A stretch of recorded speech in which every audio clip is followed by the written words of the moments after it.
Hi there guys, I'm Nikhil from Notion Hub, and in this video, I'll be showing you the most important tips and tricks for your Moto G71 5G. By the way, I'll also be making a dedicated video for the best features where I'll talk about all the features offered by this phone. So definitely check out that video as well, link will be in the description. With that said, first I'll start off with the navigation gestures. Now this phone by default comes with a 3-button navigation bar, but we can change it to the navigation gestures. Once you enable it, you can swipe from the bottom of the screen to go home, swipe and hold for recent apps. To go back, you can swipe from the left side corner or the right corner to go back a step. To trigger Google Assistant, you can swipe from the bottom left corner or bottom right corner diagonally and it will trigger Google Assistant. Finally, we can also swipe left or right on the bottom bar to quickly switch between the recent applications. So these are the navigation gestures, they work really well and I would definitely recommend them over the regular 3-button navigation bar.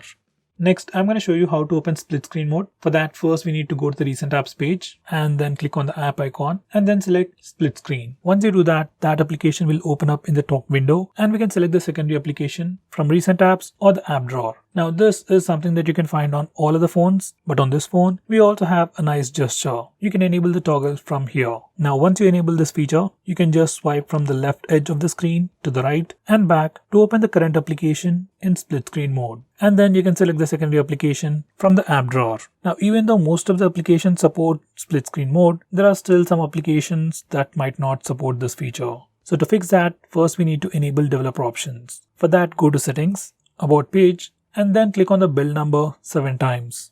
Once you do that, developer options will be enabled. Now go to the developer options, scroll all the way to the bottom and enable force activities to be resizable and then restart your phone. Once you do that, you will be able to use all applications in split screen mode.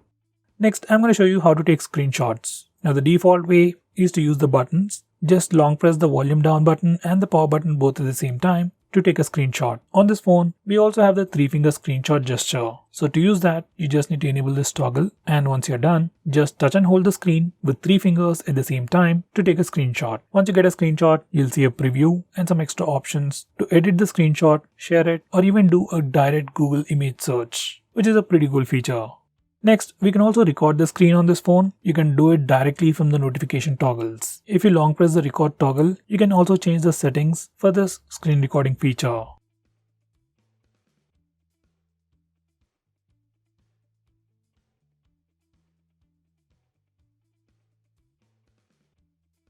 Next, I'm going to show you how to change the default applications like the default phone dialer, SMS application, or your browser. You just need to come to this place and from here, we can change our default SMS application, browser, or even your home launcher.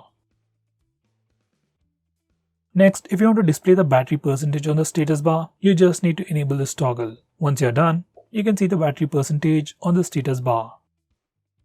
Next, this one also has dark theme and you can enable it directly from the display settings or the notification toggles. You can just touch it and all the system UI elements change to the dark theme. Even some stock applications like phone dialer, SMS application, and even some Google applications like YouTube, Gmail all change to the dark theme. From settings, you can also configure the dark theme to turn on at a specific time and turn off at a specific time as well. Next we have fast torch. Once you enable this feature, you can just do a chopping gesture to turn on the flash and do the chopping gesture again to turn off the flash. This is a pretty handy gesture. Next we have peak display. You can enable it directly from the display settings or the Moto app. And once you enable this feature, whenever your phone is locked, if you get a notification, you get to see it on the display. From here, you can have some brief information about your phone, like the time, battery percentage, all the notifications, and you can also interact with those notifications. Peak display is a pretty unique feature that you can find only on this phone, and I would definitely recommend you to try it out. Next we have nearby share. Now this is a new feature that you can find in almost all the Android phones, and using this feature we can share any kind of information between Android phones. Whether it's simple text or files, you just need to enable nearby share on both phones, select share, and you can find the opposite party in the share list. It's a pretty cool feature. It works exactly like Share It, where you can transfer files or Wi-Fi but without any ads or any kind of disturbance. So guys, these are all the most important tips and tricks that you should know about your phone. If I missed out on anything important, do let me know by commenting below this video. With that said, this is Nikhil signing off. See you in my next video.